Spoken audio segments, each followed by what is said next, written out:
Hey, what's on, guys? Welcome aboard Life Launchpad, your go-to channel for practical advice and guidance to launch your dreams into reality. I'm Andrew Svina. I'm back again with another video. Today, our video will be talking about creating a budget, how to do it, why to do it, what it'll do for you. Without any further ado, let's get right into it. And number one is assessing your income and expenses. In order to establish a budget of any sort, you have to realize how much money you're dealing with and how much you have to you spend.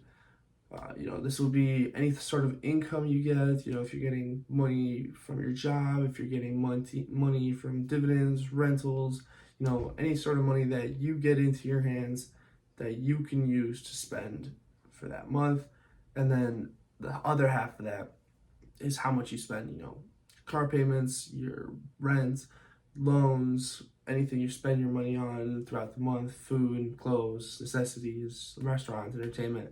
And that way you just start realizing where your money's going. Sometimes you'll be like, I don't know where my money's going. Once you start tracking all this, you'll be like, oh wow, I spend this much money on gas every month. I spend this much money on restaurants every month.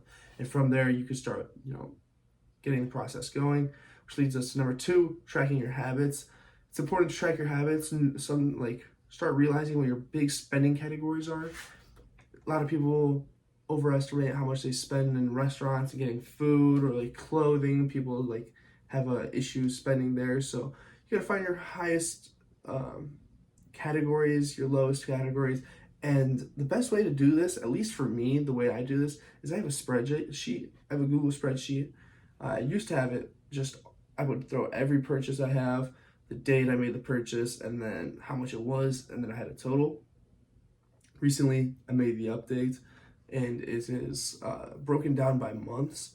In a month, I track my monthly spending now, which is nice because I can realize how much money I get in a month, and then I can look at how much I spend in a month. And sometimes it's more or less. I track my investments in another spreadsheet, so it's a little different, but spreadsheet is a great way to get started. Very easy, organized, get it from your computer, get it from your phone, you can always have access. Number three is setting goals. Getting a certain income, you might want to, one of the very common rules to follow is the 50-30-20 rule.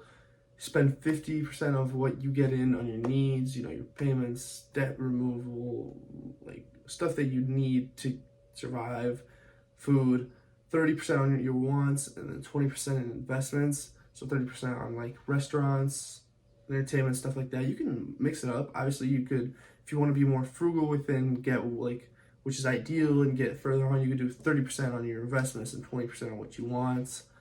So that's a good way to do it. But setting goals, you have to think short term, mid-term, long term. Where do I want to be in a year? Where do I want to be in 5 years? Where do you want to be in 10 years? And then start figuring things out, putting the pieces together, see what works best, and start tracking it. And after a while, you'll be able to build on and, develop progress. Number four, I guess I just mentioned with the 50-30-20 rules, but you got to allocate where you want to spend your money.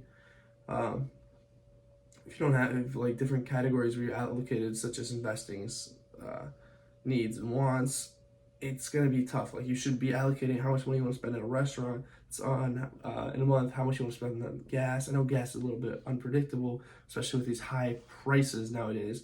But, you should have a ballpark number, a little higher, just so, if you get under, it's not a bad thing. And then, as the month goes on, you track and you see, and then you could, leading us to number five, review and maintain your budget. You can adapt to see if if you set yourself a goal and you realize that it's not that realistic and it's hard to stay within it, you move it, you bump it a little bit, you increase it, you decrease it, you get a little something going so that the budget works, and then you can follow ones consistently that works for you. Obviously, stuff changes, your income may change, it might increase, it might decrease. You have to adjust it for that.